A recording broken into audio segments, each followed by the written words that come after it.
وہ کہتے ہیں یہ دلیل ہے کہ روح ہے. دوسری دلیل جب آپ کہتے ہیں میں آئے، اس سے مراد کیا ہے؟ آیا یہ میرا ہاتھ میں ہے؟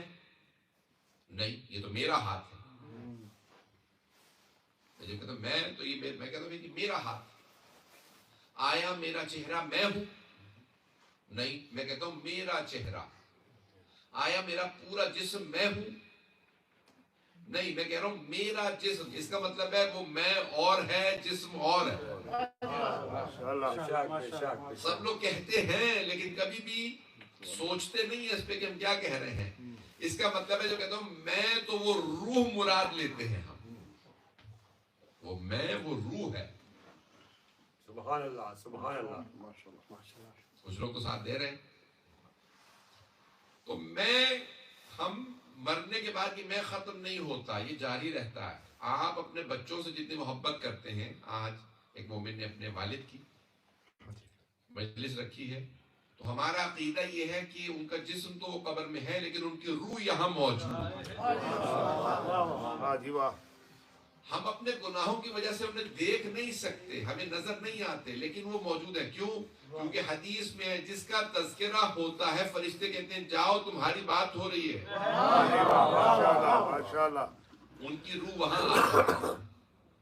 اسی لیے کہتے ہیں جیسے آپ کسی کی زندگی میں غیبت کرتے ہیں نا، برائی کرتے ہیں، اسے برا لگے گا جب پتہ چلے گا. ایسا ہوتا ہے لوگ اس کو جب پتہ چلے لوگوں نے میری برائی کی، اس کو دکھ ہوگا.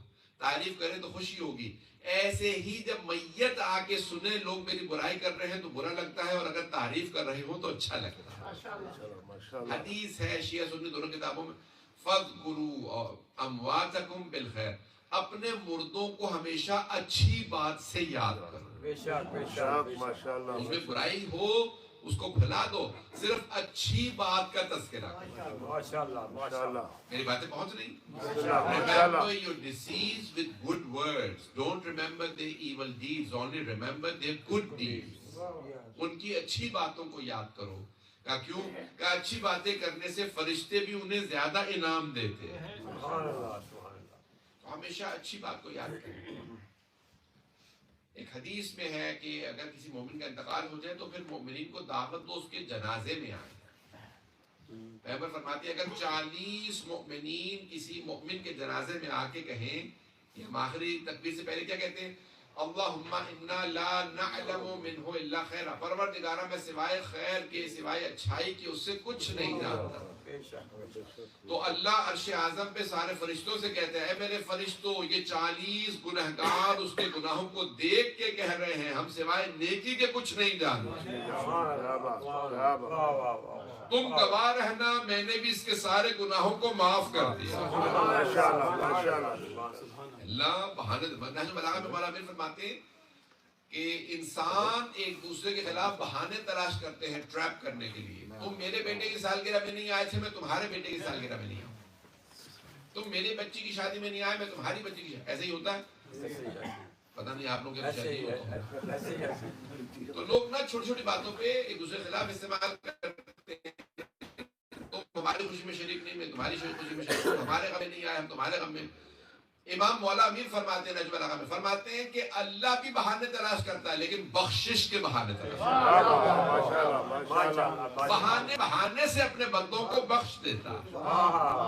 اس نے چاروں طرف اپنے بندوں کے جال بچھا رکھے ہیں بخشش کے. تو اللہ کہتا ہے کہ تم میرے بخشش کے اس جال میں نہیں گرو گے تو اس جال میں گر جاؤ. اس جال میں نہیں تو اور جال ہے. اللہ بہانے بہانے سے بندوں کو معاف کر دیتا. سبحان اللہ سبحان اللہ ماشاءاللہ. اللہ سبحانہ وتعالیٰ تلاش کرتا ہے کہ کوئی بندہ کوئی نیکی کرے میں اس کو معاف کر دوں. سبحان اللہ سبحان اللہ. وہ کریم ہے، وہ غفور ہے، وہ رحیم ہے. تو وہ چاہتا ہے اس کے بندے اس سے مغفرت طلب کریں. اللہ بہانے بہانے سے بندوں کو معاف کر دیتا ہے. اس کے بچوں نے اس کے لیے دعا کی ہے، جاؤ میں نے اس کو بخش دیا. ایک مقام سے سرور کائنات کے لیے ملتا ہے. چوتھے امام السلام سے روایت کہ آپ گزر رہے تھے اپنے صحابہ رضوان اللہ علیہ کے ساتھ، تو آپ نے دیکھا کہ ایک بچہ ہے، چھوٹا سا بچہ ہے، بولنا اس نے سیکھا تو اس کو قاری بسم اللہ پڑھا رہا ہے. اسے کہہ رہا بیٹا بار بار اس کو کہتا تھا کہ بسم اللہ الرحمن الرحیم ایسے کو بسم. اس بچے سے بولا نہیں جاتا تھا، بچہ چھوٹا تھا، توتلا تھا. بسم اللہ سے کہا. پیغمبر کا رک جاؤ ابھی سب سنو. جیسے ہی اس نے مکمل کیا نا بسم اللہ الرحمن الرحیم تو رسول خدا نے فرمایا اس کا باپ عذاب میں تھا. جیسے ہی بچے نے پڑھا نا بسم اللہ الرحمن الرحیم اللہ نے ایک مرتبہ فرشتوں سے کہا اس کے یتیم بچے کے باپ کو جہنم سے نکال کے جنت میں ڈال دو. پروردگار وہ بہت گنہگار ہے کہ اس کا بچہ مجھے رحمان و رحیم کہے.